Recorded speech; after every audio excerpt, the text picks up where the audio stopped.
7-6, 7-6.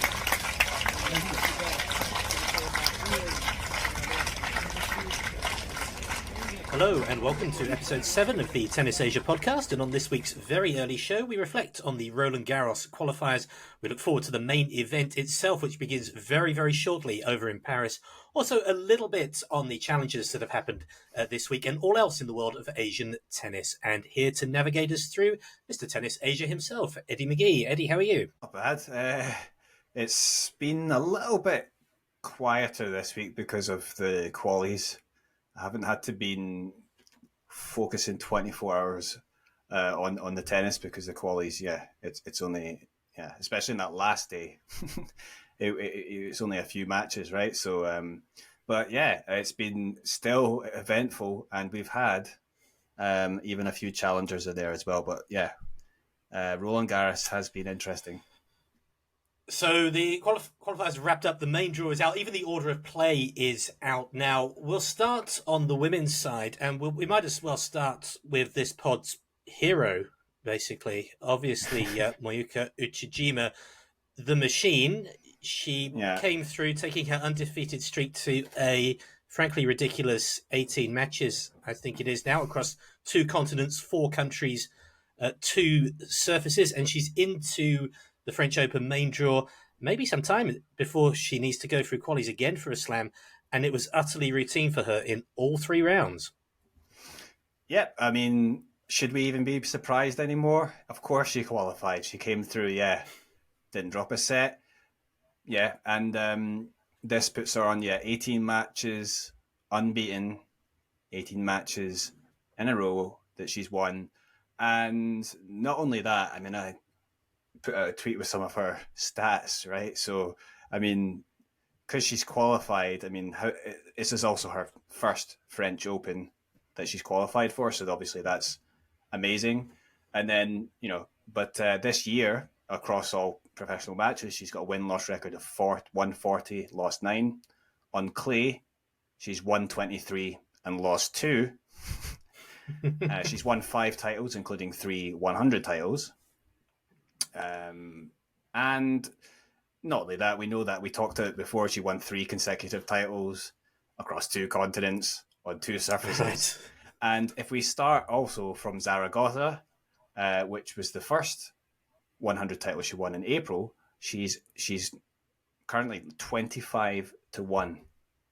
So she's won 25 matches and lost 1 since April. So, I mean, if that doesn't give you confidence, I don't know what will. But she must be feeling confident. Yeah.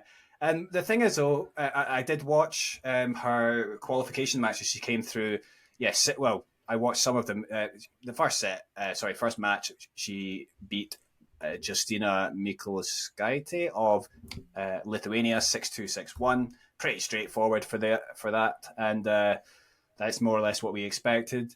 And then she beat Petra Marchenko of Croatia 6-4, 6-2. And then in the final match, she played Raluca Serban of Cyprus. And that ended up being maybe a little bit more tricky than you might have expected. Raluca Serban, perhaps, maybe a surprising one to get through to the final round. But, I mean, it was a little bit of a weak section because she started, Serban, she started against a wild card. And then the next round, she didn't have to play a seeded player. And she came through that 13-11 in the final tiebreak set. She was probably feeling pretty good as well, right? And and I think Moyuka was up a break and then got broken back in that first set. But she ended up grinding it out 7-5. And the second set, she did get the break and she kept it, and it was 6-4. But obviously still great for her just to get over the line. And for maybe the first time in these few weeks that she's been on this run, I actually saw some clear emotions of delight when she won it. She flung her arms up, and obviously she was, as you would be, really happy to make your first French Open. So and I wonder how she feels about it. She draws very nicely as well, doesn't she? She's drawn, I think, a fellow qualifier. Yep, so she's into the main round, drawing against a qualifier. It's a Spanish qualifier, Burillo. So, Irene Burillo Escorihuela, of yes. Escorihuela, of Spain. Yeah, and one Ranked that she would 280 be in the world, expected but to. obviously pretty handy on clay. Yeah, but obviously still a good opening draw for her because, I mean, being unseeded, you could have faced so many amazing You could have players anyone, that are yes. seeded, right? So, I mean, and it's still a match that I think clearly with Uchijima in the form she's in, she should be getting through that one. And frankly, I would Right. expect her to get through probably in straight sets. But I mean, It's going to get harder from then. if she does win that, then she will have to play against either, so it's Erika Andreeva or Arina Sabalenka, the number 2 seed. And I mean, most people are going to expect Sabalenka to get through that one, but if she's going to come into that 19 matches winning streak, Unbeaten. or it would be sort of like 26-1, right, coming into it, right? Since that title, then obviously she's going to be feeling confident. So if you're going to play Sabalenka at a slam, this is the time to do it, right? So, Yes. and so I mean, like, if you're a pro tennis player, surely this is something that you dream about, right? You play these big players on, that will surely be, I mean, imagine that was probably be on Chatrier, right? So, Right. but that's getting a bit far ahead. That's why you grind your way through these challenges, through these small events, through the qualifying. That's why you go through it for those moments. So, got to get through the first round first, and then obviously that'll be the payoff. If the run's going to come to an end, then going down a blaze of glory against one of the best players in the world is the way to do it.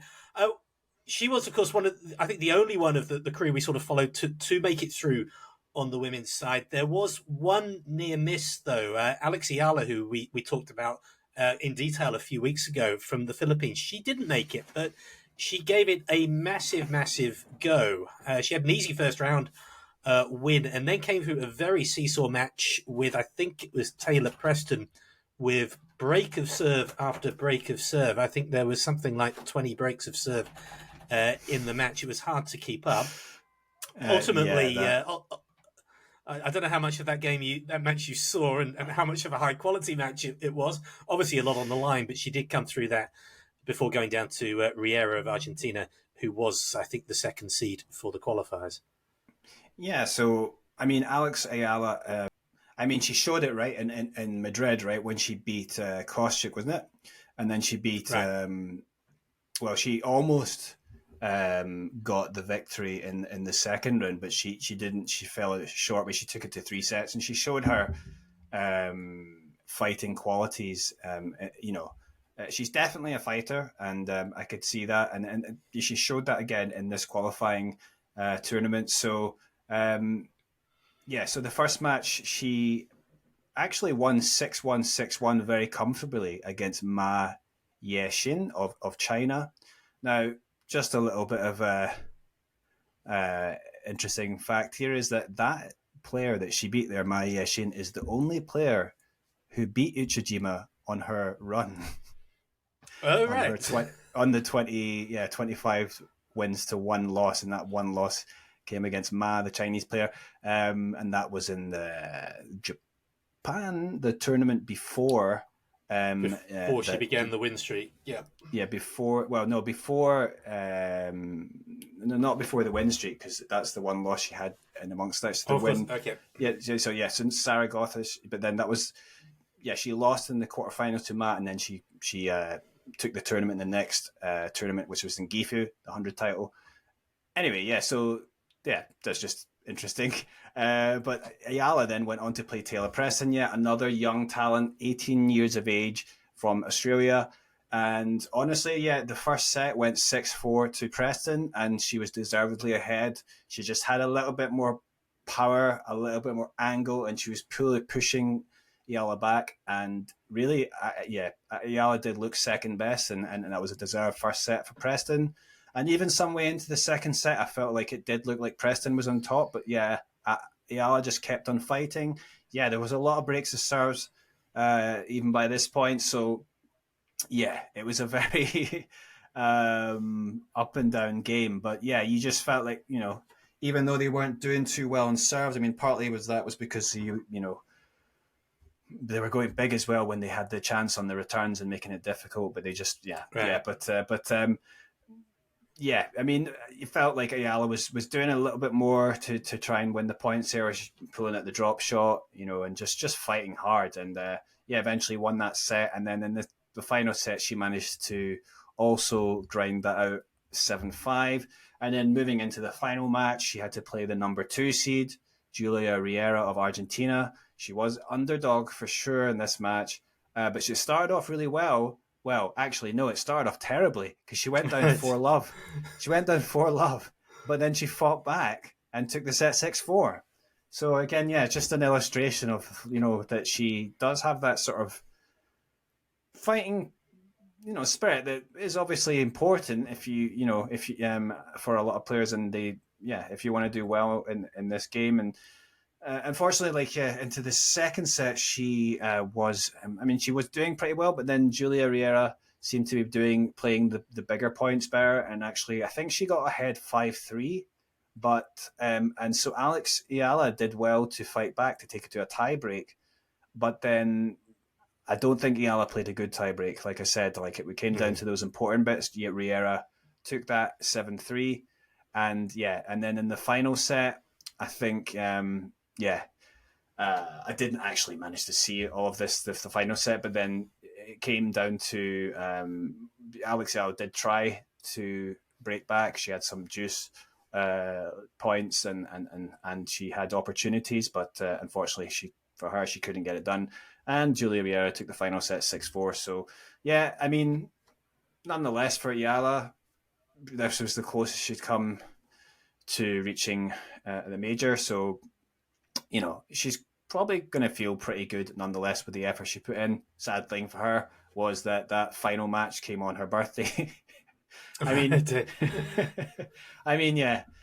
It depends on how you look at it, but I mean, she, that was her 19th birthday on the same day she lost. But she still takes you can have a night out in Paris on your 19th birthday. I mean, and she still gets a hefty paycheck, right? Yeah, I mean, I don't know what the paycheck is. Something like I'm going to say it's something like 70,000 euros or something like that. It's going to be significantly bigger than those tournaments she was playing in China earlier in the month. So definitely. Let's talk about those who are in talk about the main draw, and obviously Aussie Open finalist Zheng Qinwen, probably the biggest hope for this region. She is the 7th seed. She has a nice path early in the tournament. She has the retiring Elise Cornet in the first round. Elise has been doing pretty much a farewell of the French early summer clay swing. I know she bowed out to Navarro in Strasbourg and said farewell to Strasbourg last week. You'd have to fancy Zheng Qinwen to end Elise Cornet's Roland-Garros early here. Yeah, I mean, Zheng's the 7th seed. And drawing a wild card Cornet, who is definitely, this is going to be her last tournament.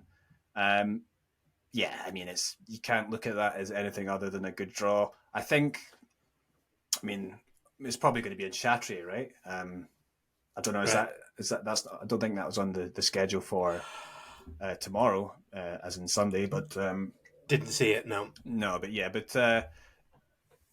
I mean, I would be surprised if she doesn't get through that one. Obviously, Cornet is going to have, the crowd on her side, what the French crowd's going to be like. They do support their own, but I would be surprised. And then obviously, she does get through that one, then she will have to play, Kruger or Korpatsch of Germany. So, Ashlyn Kruger of America or Korpatsch of Germany. I mean, these are players that, with the form, I mean, she just reached a quarterfinal in Rome with very similar conditions to Roland-Garros, so I would expect her to be able to get through. And then, obviously the first seed as well, that's important. But the one in her section is Sorana Cirstea.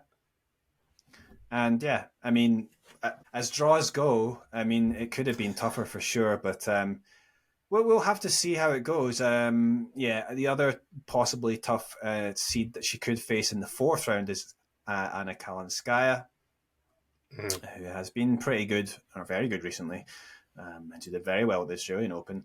Other players in there, yes, Paulini. But and then moving on, if she does get through that, I mean, you're looking at towards the quarterfinals. She does have Rybakina in her section, so obviously that is potentially tough. But Rybakina, she withdrew from Rome. She was not well, Right. So who knows how she is feeling coming in. I mean, imagine you've got to expect her to be, she's one of the top players in the world, so you've got to expect that she will play well. But still some question marks there. But looking maybe ahead to other players. Yeah, and obviously, I mean, everyone will have talked a million times about Naomi Osaka, but Naomi Osaka, of course, has Bronzetti in the first round, ranked, I think, in the 40s or 50s or so. If she gets through that, then obviously a blockbuster second round match.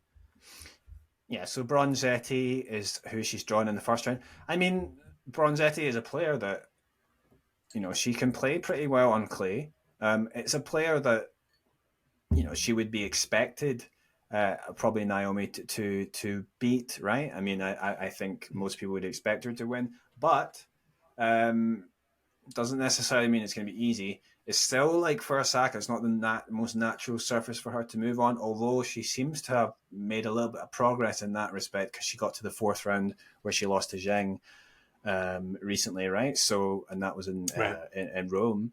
But but let's say she does get through, then she'll probably be playing Swiatek, who plays a qualifier. But let's be honest, I mean, if I'm Swiatek, I don't think I'm that worried about that, right? The way Swiatek's playing at the moment, I think she could actually, because we were talking about, like, Osaka is still not the most natural mover. I think, like, on the surface, Swiatek could definitely exploit that, and she'd be moving her all over the place. And but I mean, at the same time, Osaka's got that power. She'll have to play a really good match and try and harness that as much as possible. But nonetheless, it will be an interesting to see if she can actually make a match of it. I'm not expecting her to win, though. Okay, one player I don't think we've talked about at all during the 6 prior episodes. Now Hibino of Japan, who I know we've seen plenty of times actually in Seoul. She was certainly a regular for many years at the WTA Career Open. She's obviously straight into the main draw now, Hibino. I think she's got Bernarda Pera in the first round. Yeah, no, Hibino, yeah. I mean, as far as hopes of getting through that one, I don't know if she's... Because I don't think Hibino's particularly adept on clay. That's the thing. So but we'll see if she can get through that one. I'm not especially hopeful, but I mean, if she does get through those, she might have to play Sakari and on that side, and then as far as other players on the women's side, obviously we've got a number of Chinese players that are in the zoo. We've got Lin Zhu. She's in there, and we've also got an all-Chinese battle between Wang and Wang Jiu and Bai. So probably Wang will be favoured to win that, but Bai comes in as a qualifier, right? So, oh, sorry, no, she's not a qualifier. I beg your pardon. So she just sneaked in as a by her own accord, but just in on the ranking, Mm-hmm. But as far as that's in Ons Javert's part of the draw. That's right, yeah. But if she does, I mean, if either of them were to get whoever gets through that one, will probably have to play Leila Fernandez, I should say. Yeah. So, I mean, no, I don't. As far as honestly, like, if you're talking about players from Asia that are going to progress well, I mean, are representing an Asian nation, you've got Rybakina and Zheng there, who I do think have they have definitely got good opportunities to go far here. And then obviously, they could meet each other in the quarterfinal.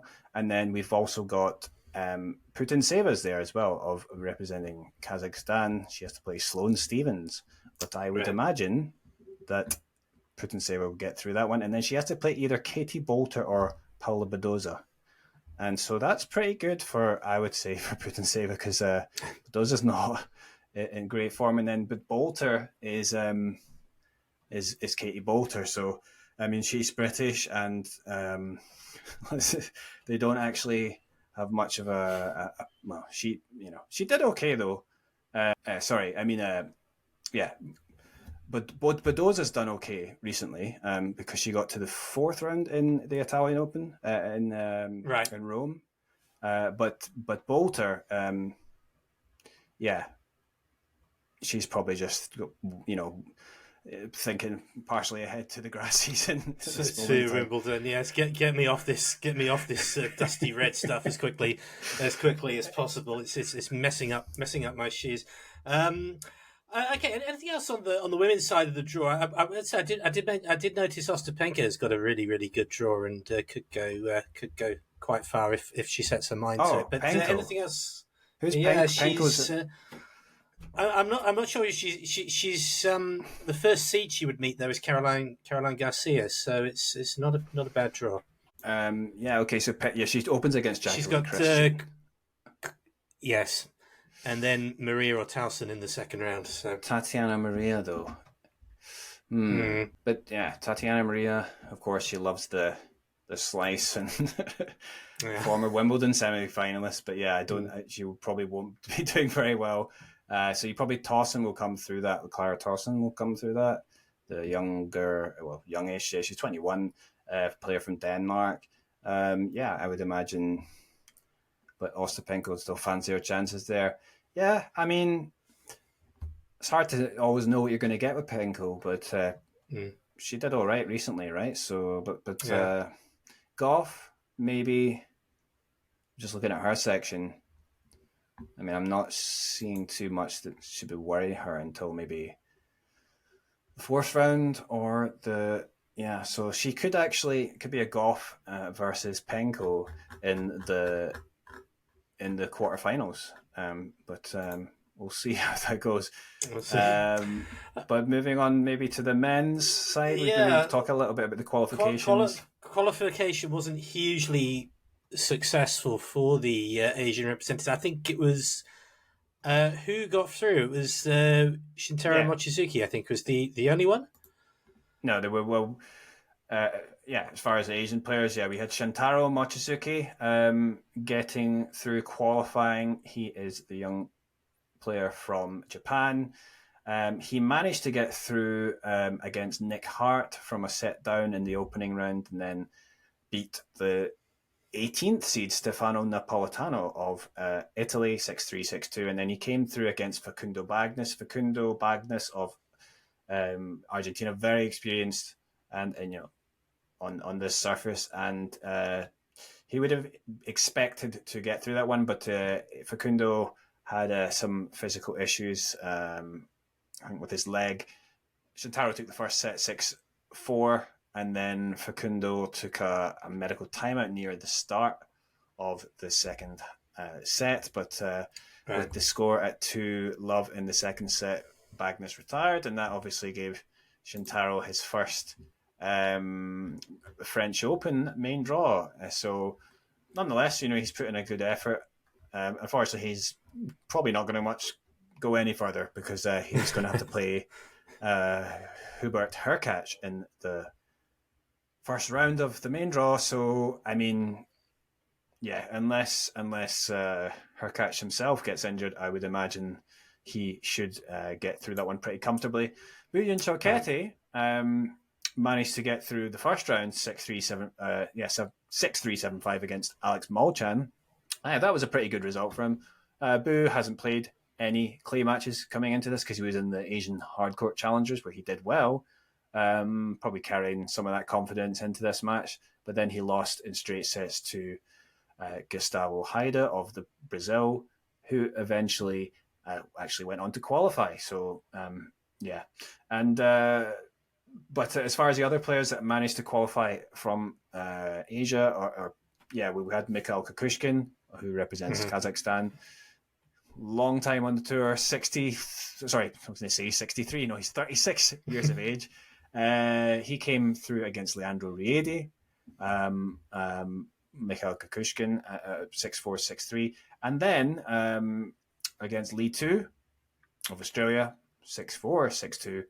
And then, tougher match in the final round, 3 sets against Maestrelli, 6-4, 6-7, 6-3. But that puts him into a major main draw for the first time since, I think it's Wimbledon 2022. So it's been almost 2 years since he's last been in that. I mean, because he's been down, his rankings fallen down to 200s or below, like he, grinding out in the challenger level. But he's finally gotten the qualification tiers, managed to get through. And I think it's actually his 45th appearance in the main draw of a major. Draw slam. Well, so I mean that's pretty amazing, really. But I mean, it may only be 36, but it would be feeling 63 after 45 of those. We haven't been able to talk about Kwon Sonu for a couple of weeks. Obviously, he used his ranking to get in. He's got Emil Rusevori, I think, of Finland in the first round. Rusevori, he actually beat Marcus Giron in the round of 32 in Geneva last week, but he withdrew, I think, before his round of 16 match against Shevchenko. Yeah. He has got to the second rounds here in both of the past 2 years. So what do you make of this for Kwon? Well, Rusevori is actually, he's a very good player, a very player with nice ground strokes. And he has been as high as the top 40 last year. I think in that last match, sort of the last tournament where he gave the walkover to Shevchenko, that was due to illness. So perhaps, I mean, that was about, it was only a few days ago, right? So maybe some question marks about how he's feeling. I mean, he's maybe not the ideal preparation. I mean, presumably to not play a match through illness, you probably got to feel pretty sick, because I think a lot of players would play on if they just had a cold, right?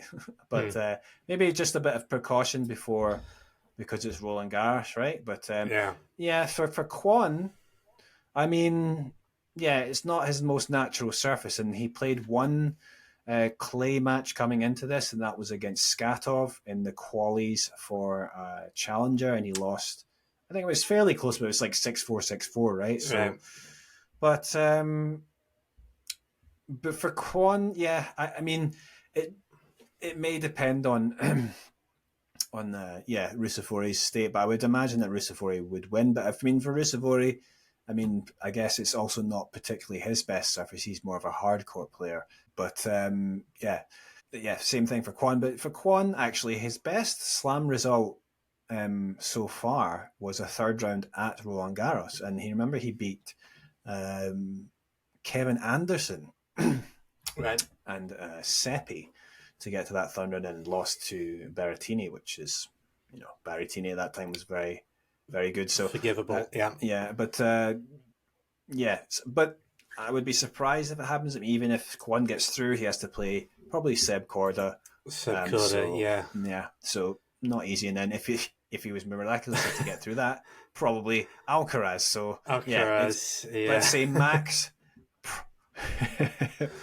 Probably he's not getting further than the third round, whatever. First round, but the most that you could probably imagine is third round. But Nishikori though. Okay. Making his return, and there's really quite an interesting section of the draw. He's got a qualifier, hasn't he, Nishikori? I think it's Gabriel Diallo from Canada. Oh, yeah. But Diallo is a player who has been sort of for a while been at that sort of, let's say, the cusp of challengers and and sort of the main tour, but he's just not been be able to get up to that top 100 level. But yeah, he's qualified here for a major for the first time. But he's probably going to be feeling pretty good. For Nishikori, it's hard to say because normally, of course, Nishikori is, if this was Nishikori a few years ago, you'd expect him to win this comfortably. And Clay, he's very comfortable, and he's a top player. But Nishikori hasn't played for a long time, and he kept on delaying his comeback. He kept on, you get the injury list popping up. Oh, Nishikori's withdrawn. Nishikori's withdrawn. He's finally decided to use this PR here at Roland-Garros. The little I saw from his practice with Yannick Sinner did not look particularly encouraging, because there was a few, errors and shanks, and probably doesn't help when you've got Yannick Sinner blasting balls at you as well. But, maybe he can try and find some rhythm though in that match and get a result. But then he'll have to play against Ben Shelton probably, or Hugo Gaston. I don't expect, but he's going to have that backing of the French, right? It's going to be interesting probably to watch him against Shelton. It'll be interesting to see how they take to Shelton. It's an interesting little section, that, because also in the same section is Yoshi Nishioka, and he's got FAA in the first round.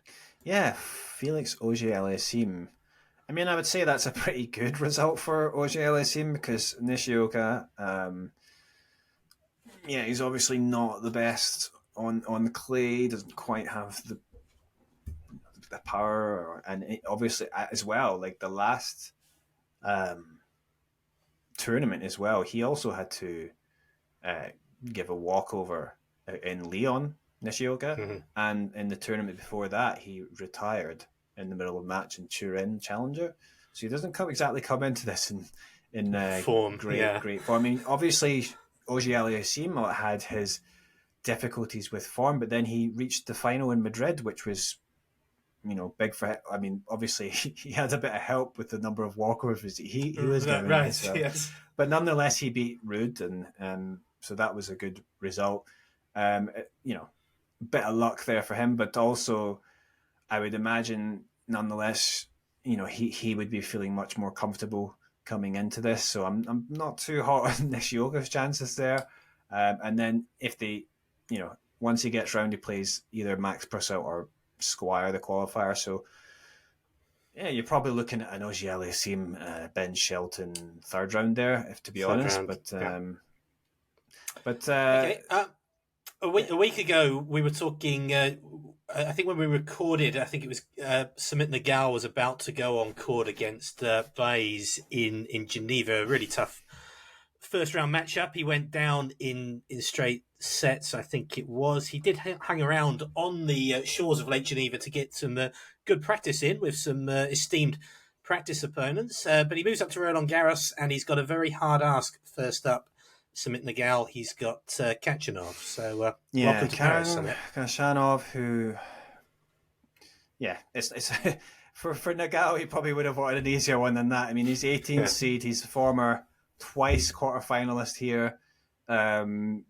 It's not ideal at all, but I mean, it could have been worse as well at the same time. Nagal, I think, you're wanting to start off well, really. He'd be wanting to start off well, hopefully get a first set and try and build on that. But I would still imagine that Kachanov would come through that if I was a betting man. Right. I'm going to probably, let's say, maybe Kachanov in 4 or something like that. Maybe Nagal can get into him a set at some point. But I mean, nonetheless, he comes in here for the first time, and at least he had that sort of the match against Baez, a different type of player though, but nonetheless it was a high quality player. So it's a bit of a shame that he had to go back to India, because he was on that kind of run, but I think it was also the fact that really he interrupted the momentum. Yeah, because he had to go back to get the visa, and I mean he could have gone. I think he could have gone back to Europe and played if he wanted to, but I think he'd played a lot of tennis at the start of this year. So, he was maybe just thinking like, I need to take a break or something. But it's not. I don't think it's always ideal. Like he said, to break up, we look at Uchijima. She just kept going, Right. and it's worked out for her. Yeah, but we'll see. We'll see what happens. Because I mean, if he does get through, he would have to play either Josef Kovalik or Marcos Giron, the lucky Giron, loser. yeah. So whoever gets through that first match, thinking, well, yeah, maybe take it a bit easier in the next match. So Yes. And they're running to Holger Rune in the in the third round, provided he comes through Dan Evans in the first round, of course. A couple of others.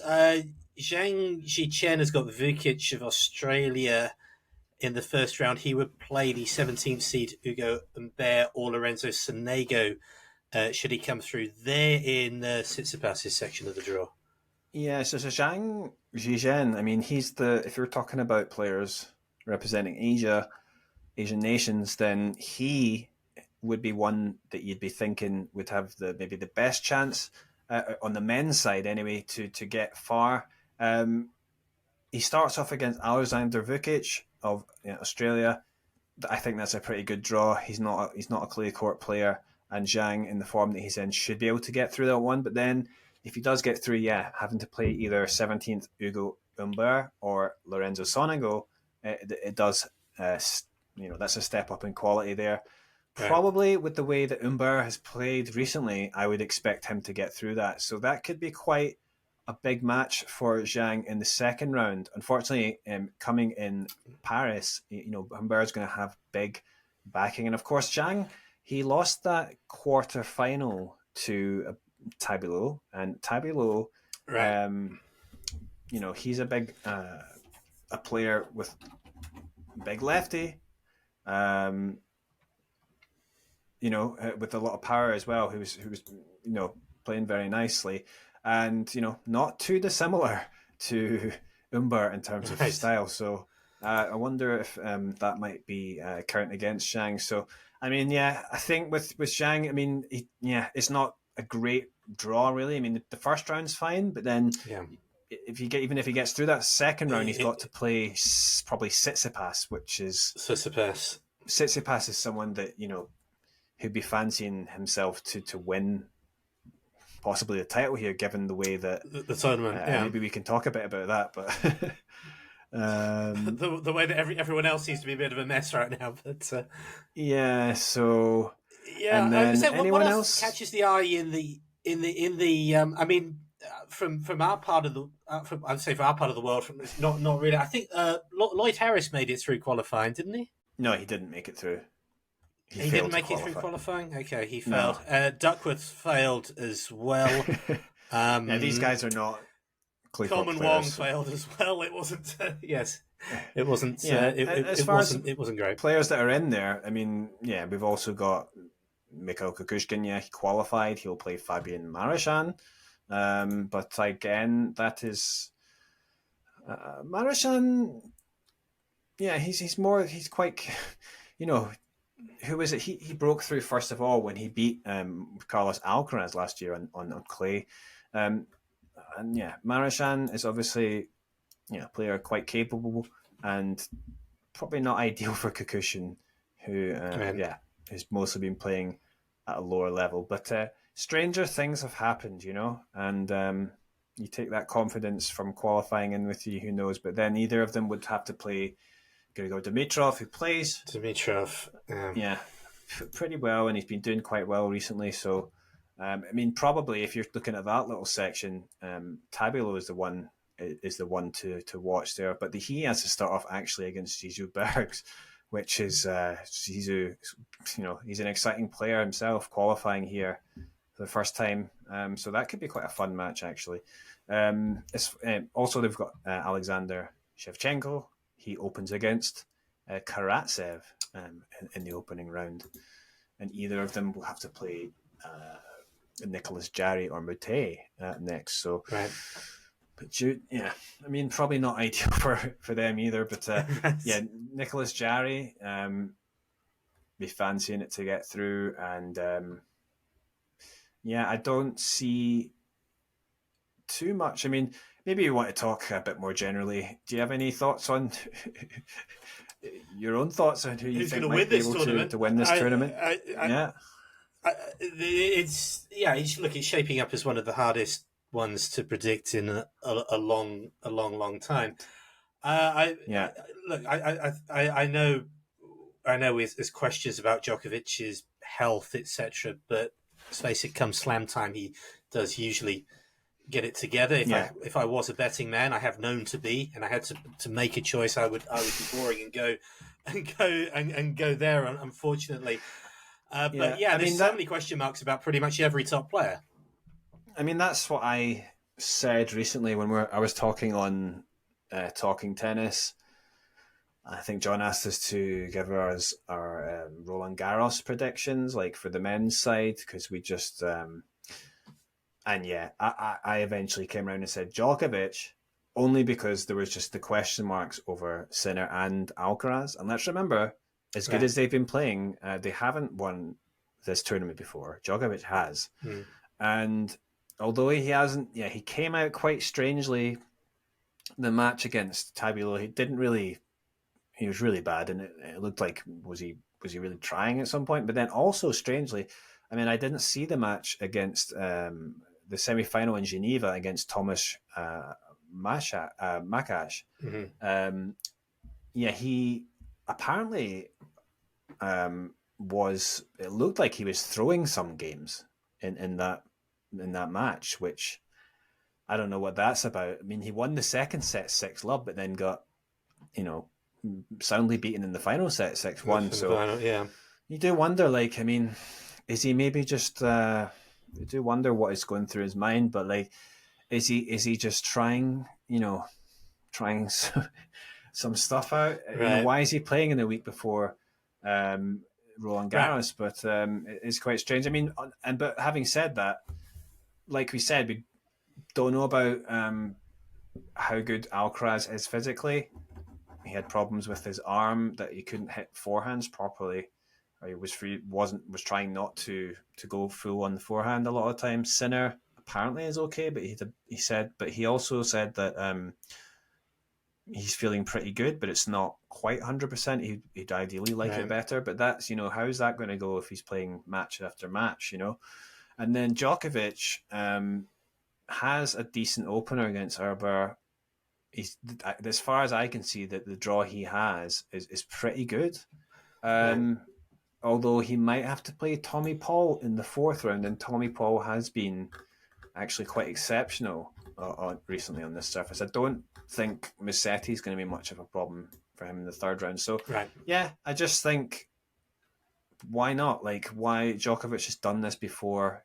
I think once it gets into the 5 set format, he has more chance to come back. And maybe it's, at this stage of his career, maybe it's only the slams that really motivate him, right? That matter. Probably, right? He's not that. Who knows? This could be his last season, or maybe next season's his last season. He's not. I don't think it'll be this season, but it could be next season, right? And so he must have that on his mind. He's probably worried about as well, like just these slams in the Olympics, and then Nadal doesn't obviously look good. It's going to be interesting. I think we've overshot our time, but we probably should talk. Say, not necessarily the last one for Djokovic. It's almost certainly the last one for Andy Murray. He's got Stan Wawrinka in the first round. I think 2008 called, and it wants its French Open fixtures back. Murray also playing doubles with Dan Evans as well. Yeah, I mean, unfortunate draw for Murray, but at this stage of his career on clay, he was never probably going to do very much. I mean, I'd imagine that Wawrinka will get through that one. Also, Wawrinka at this tail end of his career is not anything what he was, and even if they were to get through, they play Norrie, who's always going to be pretty tough, I think, on this surface. So, and then, even if they were to get through, Sinner probably in the third round, so it's not ideal. But maybe for Murray and Evans, they might have a chance in the doubles. I mean, I'm not that's actually more realistic prospect for them, and they've surprisingly been given the wild card in. So who knows? Okay. Yeah. Any more on Roland Garros? I guess we'll have plenty to talk about I next mean, do you have next a week. pick quick maybe for the? I mean, for the women's, I don't think anyone For the can women's, see. yeah. If it's boring to go with Swiatek, but if we have to go for someone else, we'll go for Penko.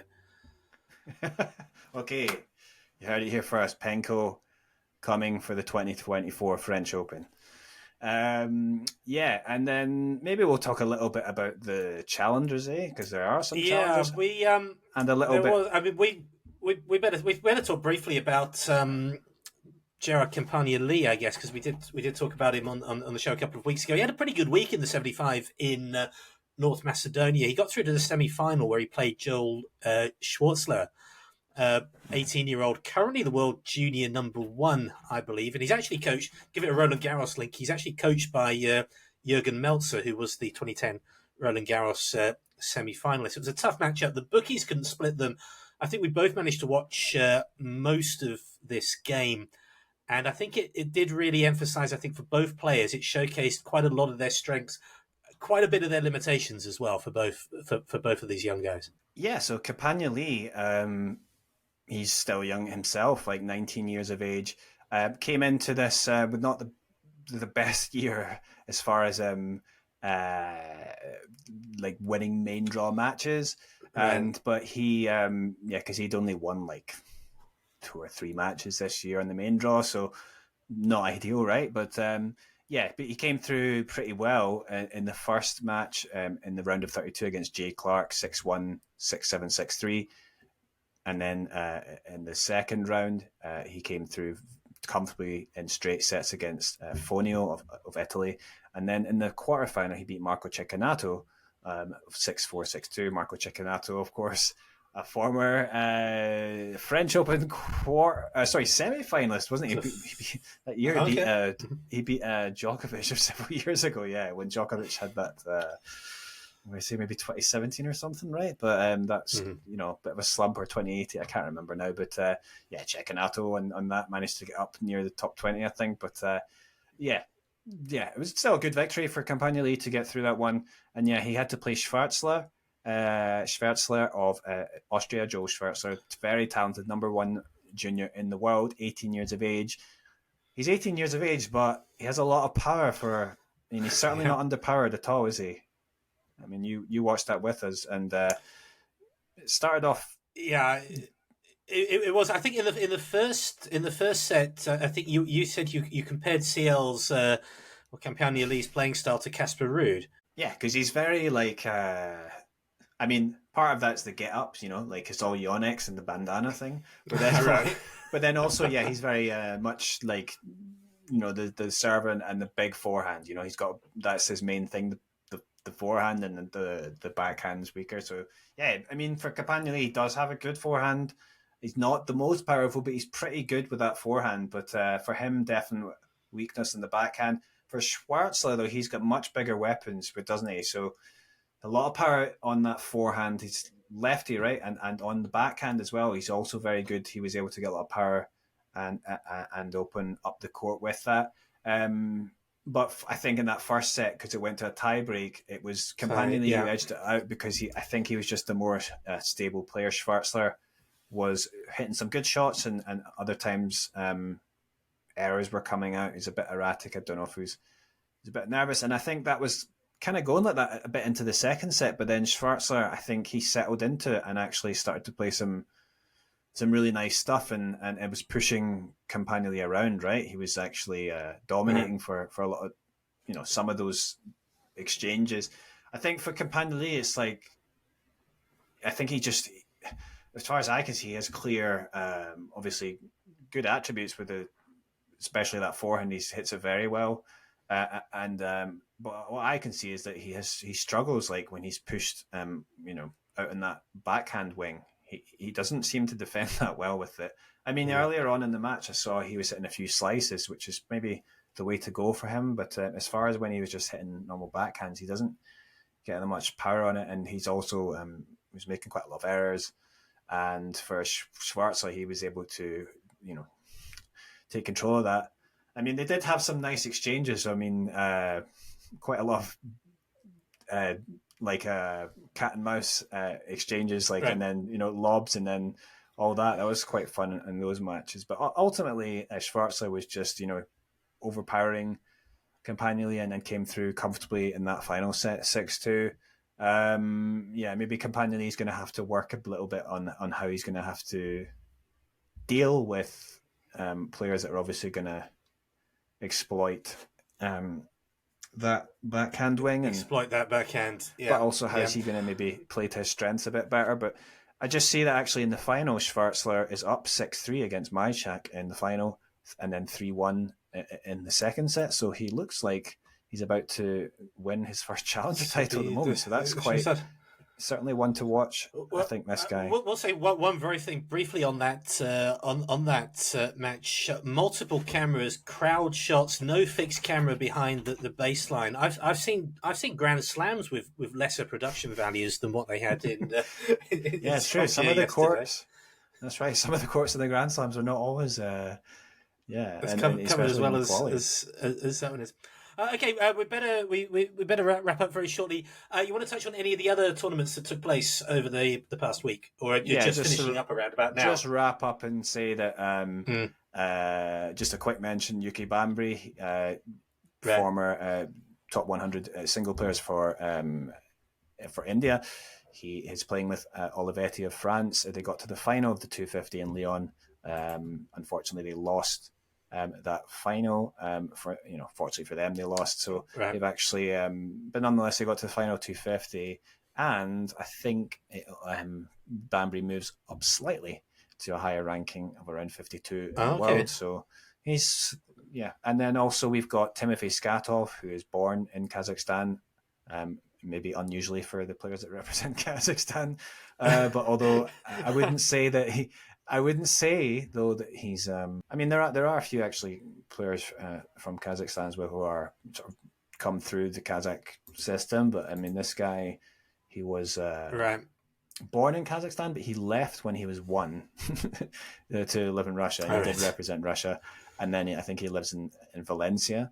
But nonetheless, he represents Kazakhstan. So, I mean, and he's representing them in Augsburg right now. Yeah, and so he lost that. Yes, that's the Augsburg Challenger.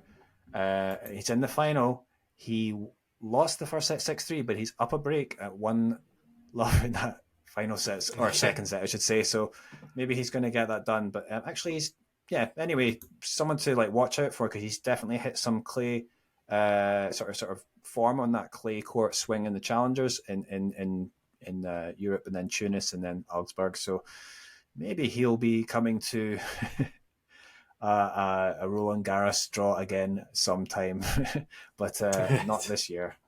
Yeah, I think that's all we've got time for this week. So, indeed. Well, thank you very much for joining me today. We'll hope to get this up before they kick off at Roland-Garros tomorrow. I think our time, it'll be 6 p.m. will be the first matches. Will start 6 p.m. Sunday, 11 a.m. locally in Paris. It should be a good week. We will check in midway through the tournament. For now, though, thank you very much, and we'll see you next week.